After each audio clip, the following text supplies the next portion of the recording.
बोले भगवान श्री कृष्ण की जय। गुरु नारायण भगवान की जय। आज से हम श्रीमद् भागवत महापुराण में जो भगवान की स्तुतियाँ आई हैं या प्रार्थना आई हैं या भगवान के सौंदर्य का वर्णन हुआ है अथवा उनकी लीला कथा से संबंधित जो भी प्रसंग आए हैं तो उनको जो है सिर्फ उतने ही रूप में पढ़ेंगे। और इसके लिए हम पहले स्कंद से शुरुआत कर रहे हैं। पहले स्कंद के पहले अध्याय में मंगलाचरण का जो है पाठ है। तो मंगलाचरण में हम जो है पहला श्लोक जो है वो पढ़ रहे हैं। जिससे इस जगत की सृष्टि स्थिति और प्रलय होते हैं, क्योंकि वह सभी सद्रूप पदार्थों में अनुगत है और असत पदार्थों से पृथक है, जड़ नहीं चेतन है, परतंत्र नहीं स्वयं प्रकाश है, जो ब्रह्मा अथवा हिरण्यगर्भ नहीं प्रत्युत उन्हें अपने संकल्प से ही जिसने उस वेद ज्ञान का दान किया है, जिसके संबंध में बड़े बड़े विद्वान भी मोहित हो जाते हैं, जैसे तेजों में सूर्य रश्मियों में जल का, जल में स्थल का और स्थल में जल का भ्रम होता है, वैसे ही जिसमें यह त्रिगुणमयी जागृत सपन सुषुप्ति रूपा सृष्टि मिथ्या होने पर भी अधिष्ठान सत्ता से सत्यवत प्रतीत हो रही है, उस अपनी स्वयं प्रकाश ज्योति से सर्वदा और सर्वथा माया और माया कार्य से पूर्णतः मुक्त रहने वाले परम सत्य रूप परमात्मा का हम ध्यान करते हैं।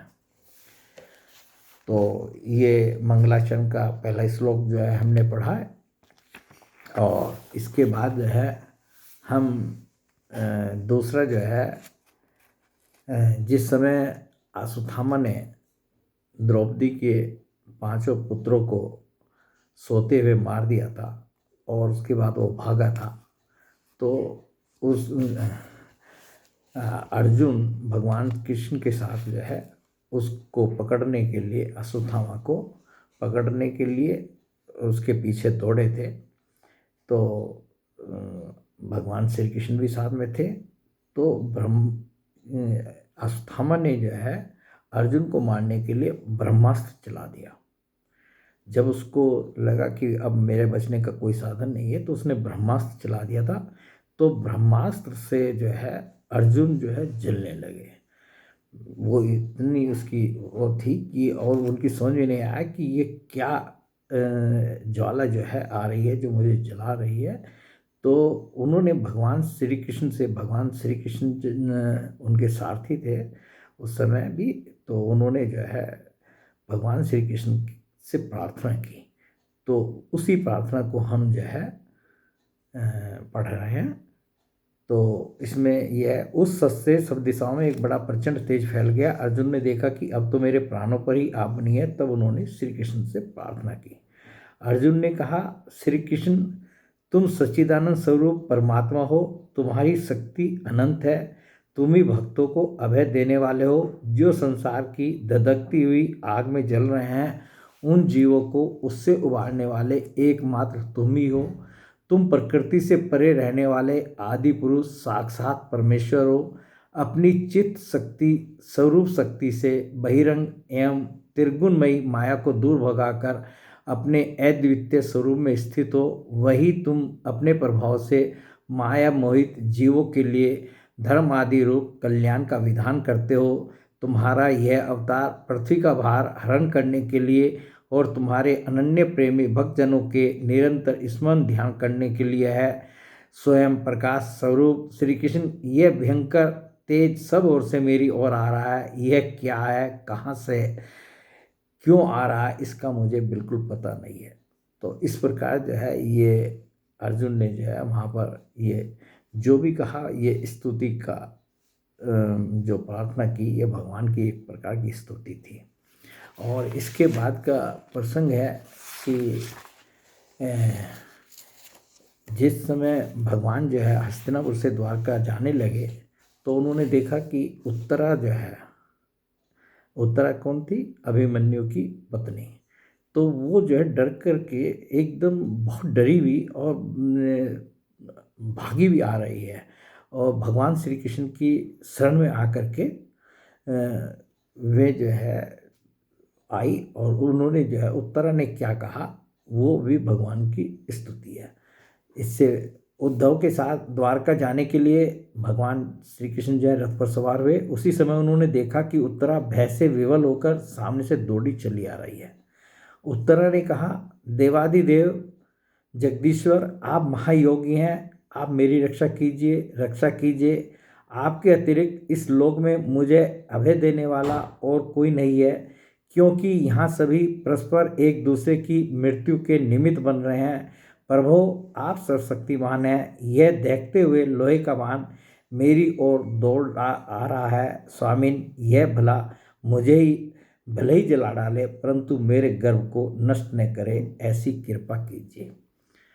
उस समय जो है उत्तरा के गर्भ में जो है परीक्षित थे, तो भगवान ने जो है इसके अश्वत्थामा के ब्रह्मास्त्र से उत्तरा के गर्भ की रक्षा की थी।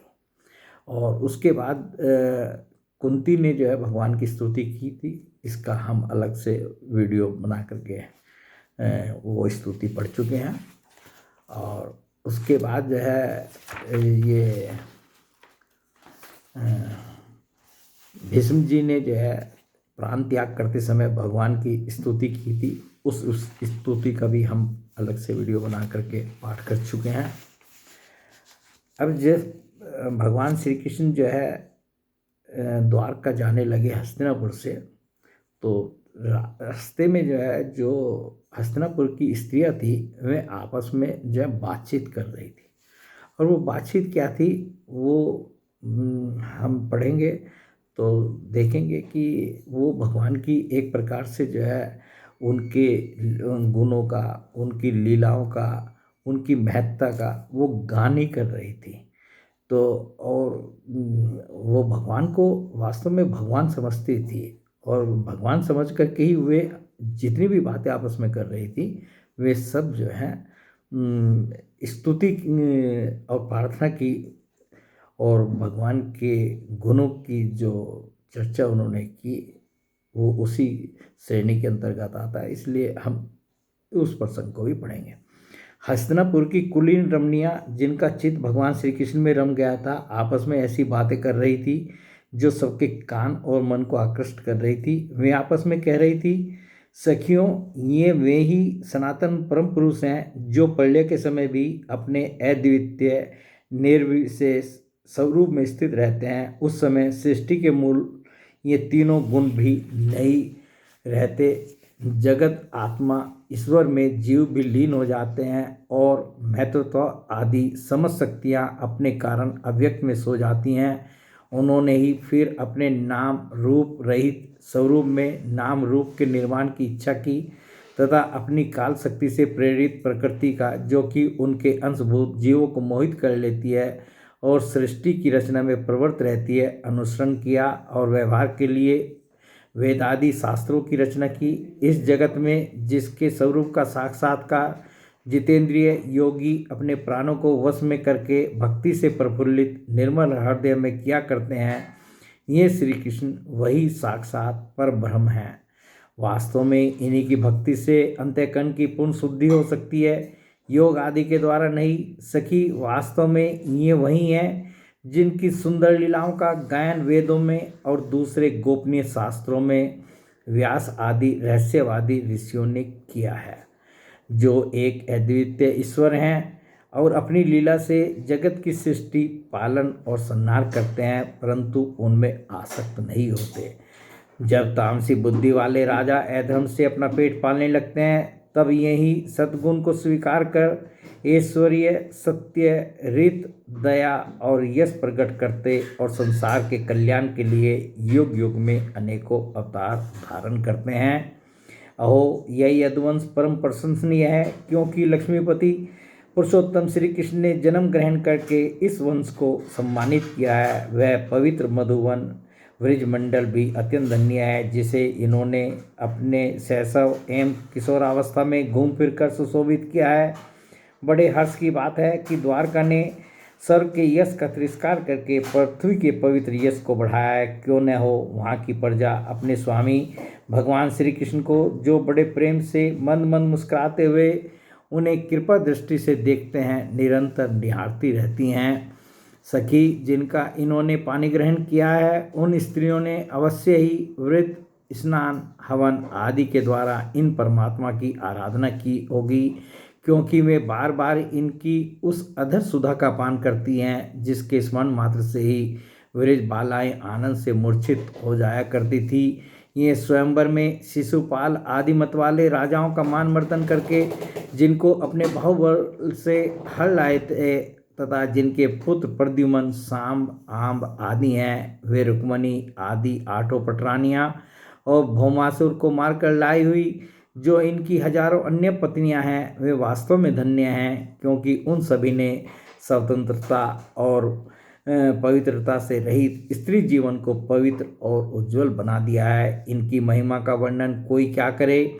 इनके स्वामी साक्षात कमल नयन भगवान श्री कृष्ण हैं, जो नाना प्रकार की प्रिय चेष्टाओं तथा पारिजात आदि प्रिय वस्तुओं की भेंट से इनके हृदय में प्रेम एवं आनंद की अभिवृद्धि करते हुए कभी एक क्षण के लिए भी इन्हें छोड़कर दूसरी जगह नहीं जाते। हस्तिनापुर की स्त्रियां इस प्रकार बातचीत कर रही थी कि भगवान श्री कृष्ण मंद मुस्कान और प्रेम पूर्ण चितवन से उनका अभिनंदन करते हुए वहाँ से विदा हो गए।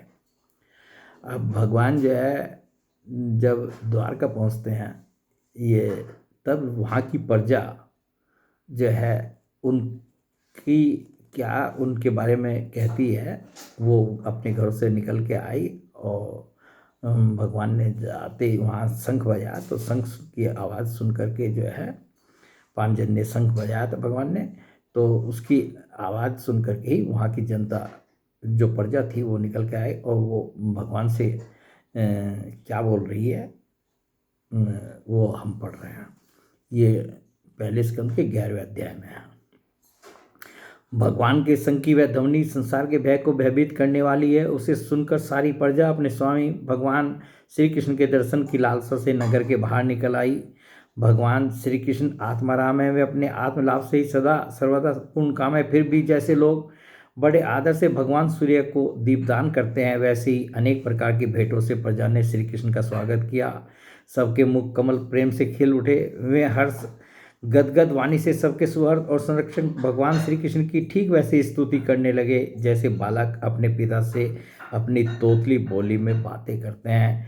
स्वामिन, हम आपके उन चरण कमलों को सदा सर्वदा प्रणाम करते हैं जिनकी वंदना ब्रह्मा, शंकर और इंद्र तक करते हैं, जो इस संसार में परम कल्याण चाहने वालों के लिए सर्वोत्तम आश्रय हैं, जिनकी शरण ले लेने पर परम समर्थ काल भी एक बाल का तक बाका नहीं कर सकता।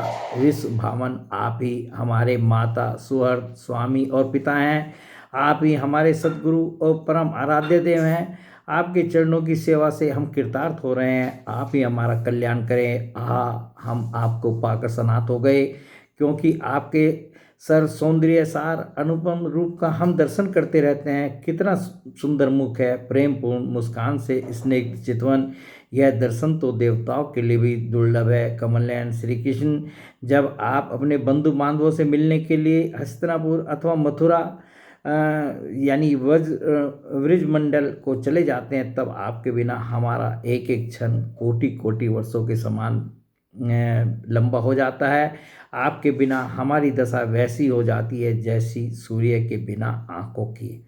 भक्तवत्सल भगवान श्री कृष्ण प्रजा के मुख से ऐसे वचन सुनते हुए और अपनी कृपामयी दृष्टि से उन पर अनुग्रह की वृष्टि करते हुए द्वारका में प्रविष्ट हुए।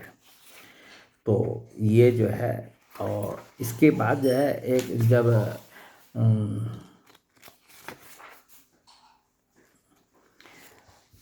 युधिष्ठिर ने जो है अपने भाई अर्जुन को द्वारका भेजा था कि आप जो है बड़े अपशकुन हो रहे थे वहाँ पर हस्तिनापुर में, कि जाओ और उनका भगवान श्री कृष्ण और उनके यदुवंशियों का समाचार लेकर के आओ।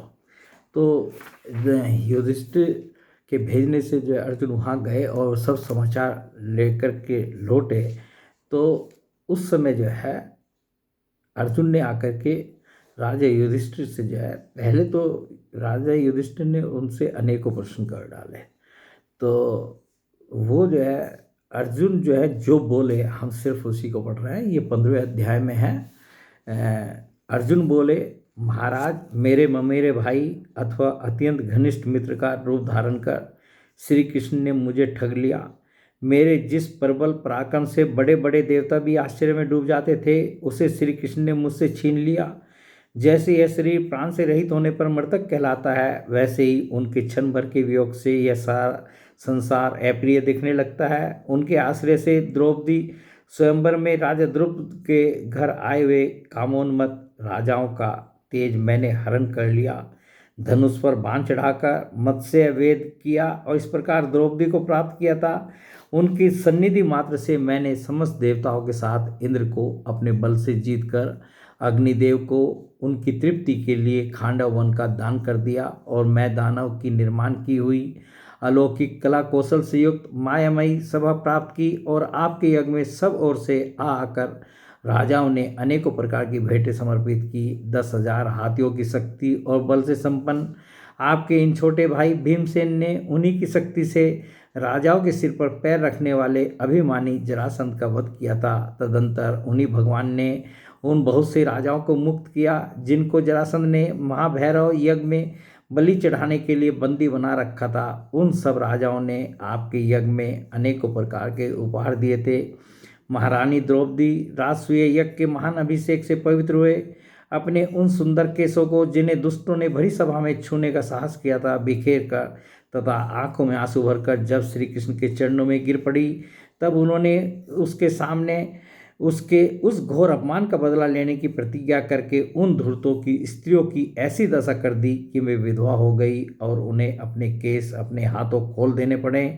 वनवास के समय हमारे वैरी दुर्योधन के षड्यंत्र से 10,000 शिष्यों को साथ बिठाकर भोजन करने वाले महर्षि दुर्वासा ने हमें दुस्तर संकट में डाल दिया था। उस समय उन्होंने द्रौपदी के पात्र में बची हुई साग की एक पत्ती का ही भोग लगाकर हमारी रक्षा की। उनके ऐसा करते ही नदी में स्नान करती हुई मुनि मंडली को ऐसा प्रतीत हुआ मानो उनकी तो बात ही क्या, सारी त्रिलोकी को ही तृप्त हो गई है।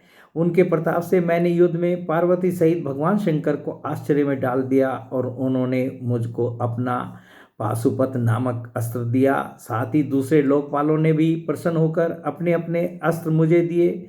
और तो क्या, उनकी कृपा से मैं इसी शरीर से स्वर्ग में गया और देवराज इंद्र की सभा में उनके बराबर आधे आसन पर बैठने का सम्मान मैंने प्राप्त किया। उनके आग्रह से जब मैं स्वर्ग में ही कुछ दिनों तक रह गया, तब इंद्र के साथ समस्त देवताओं ने मेरी इन्हीं गांडी धारण करने वाली भुजाओं का निवात कवच आदि दैत्यों को मारने के लिए आश्रय लिया। महाराज, यह सब जिनकी महती कृपा का फल था, उन्हीं पुरुषोत्तम भगवान श्री कृष्ण ने मुझे आज ठग लिया। महाराज, कौरवों की सेना में भीष्म, द्रोण आदि अजय महामत्स्यों से पूर्ण अपार समुद्र के समान दुस्तर थी, परंतु उनका आश्रय ग्रहण करके अकेले ही रथ पर सवार हो मैं उसे पार कर गया। उन्हीं की सहायता से आपको याद होगा मैंने शत्रुओं से राजा विराट का सारा गोधन तो वापस ले ही लिया, साथ ही उनके सिरों पर से चमकते हुए मणि में मुकुट तथा अंगों के अलंकार तक छीन लिए थे। भाई जी, कौरव की सेना भीष्म, कर्ण, द्रोण, शल्य और अन्य बड़े बड़े राजाओं और क्षत्रिय वीरों के रथों से शोभायमान थी। उसके सामने मेरे आगे आगे चलकर मैं अपनी दृष्टि से ही उन महारथी युद्धपतियों की आयु, मन, उत्साह और बल को छीन लिया करते थे। द्रोणाचार्य, भीष्म, कर्ण, भूरिश्रवा, सुशर्मा, शल्य, जयद्रथ और वार्लिक आदि वीरों ने मुझ पर अपने कभी न चुकने वाले अस्त्र चलाए थे, परंतु जैसे हिरण्यकश्यपु आदि दैत्यों के अस्त्र शस्त्र भगवत भक्त प्रहलाद का स्पर्श नहीं करते थे, वैसे ही उनके शस्त्र मुझे छू तक नहीं सके। यह श्री कृष्ण के भुजदंडों की छत्र छाया में रहने का ही प्रभाव था। श्रेष्ठ पुरुष संसार से मुक्त होने के लिए जिनके चरण कमलों का सेवन करते हैं, अपने आप तक को दे डालने वाले उन भगवान को मुझ दुर्बुद्धि ने सारथी तक बना डाला। आहा, जिस समय मेरे घोड़े थक गए थे और मैं रथ से उतरकर पृथ्वी पर खड़ा था, उस समय बड़े बड़े महारथी शत्रु भी मुझ पर प्रहार न कर सके, क्योंकि श्री कृष्ण के प्रभाव से उनकी बुद्धि मारी गई थी।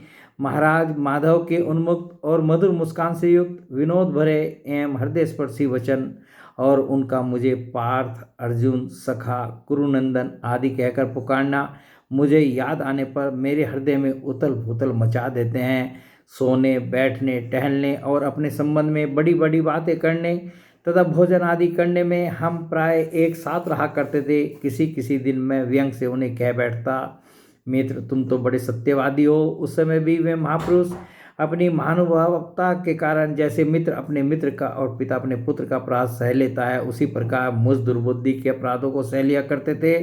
महाराज जो मेरे सखा, मेरे प्रिय मित्र नहीं नहीं मेरे हृदय ही थे, उन्हीं पुरुषोत्तम भगवान से मैं रहित हो गया हूँ।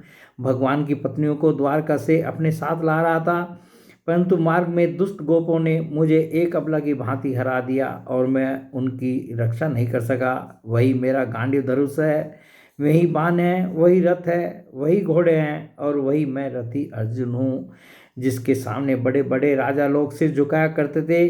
श्री कृष्ण के बिना ये सब एक ही क्षण में नहीं के समान सार शून्य हो गए। ठीक उसी तरह जैसे भस्म में डाली हुई आहुति, कपट भरी सेवा और ऊसर में बोया हुआ बीज व्यर्थ जाता है। राजन, आपने द्वारकावासी अपने जिन स्वर्ग संबंधियों की बातें पूछी हैं वे ब्राह्मणों के साववश मोहग्रस्त हो गए और वारुणी मदिरा के पान से मदोन्मत्त होकर अपरिचितों की भांति आपस में एक दूसरे से भिड़ गए और घूसों में मारपीट करके सब के सब नष्ट हो गए। उनमें से केवल 4-5 ही बचे हैं।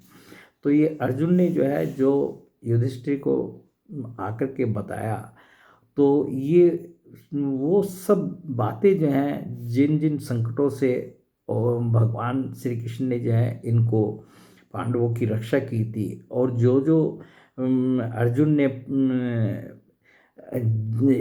अर्जुन जो भी कार्य करते थे उसमें जो है कार्य तो अर्जुन करते थे, परंतु जो भी बल जो भी सामर्थ्य होता था वो भगवान का होता था। और वही अर्जुन ने जो है वो स्वयं ये अनुभव किए और वो पूरा का पूरा वर्णन जो है ये भगवान की जो महत्ता है, भगवान की जो महिमा है, उसका जो वर्णन जो है यहाँ पर अर्जुन ने किया। ये इसको भी जो है हम इसमें एक तो भगवान की जो लीलाएं हैं उनका भी पता चला और दूसरे उनकी महिमा का वर्णन इसमें हुआ, उनके गुणों का वर्णन हुआ है। तो इस प्रकार के प्रसंग जो है ये स्कंद 1 में जितने जो हमारी समझ में प्रसंग आए थे वो आज हमने पढ़े सुने, और इसी प्रकार हम आगे पढ़ते रहेंगे। भगवान की स्तुति, प्रार्थना, उनका सौंदर्य से संबंधित जो प्रसंग होंगे उनको हम पढ़ेंगे सुनेंगे। बोलिए श्री कृष्ण भगवान की जय, गुरु नानक भगवान की जय।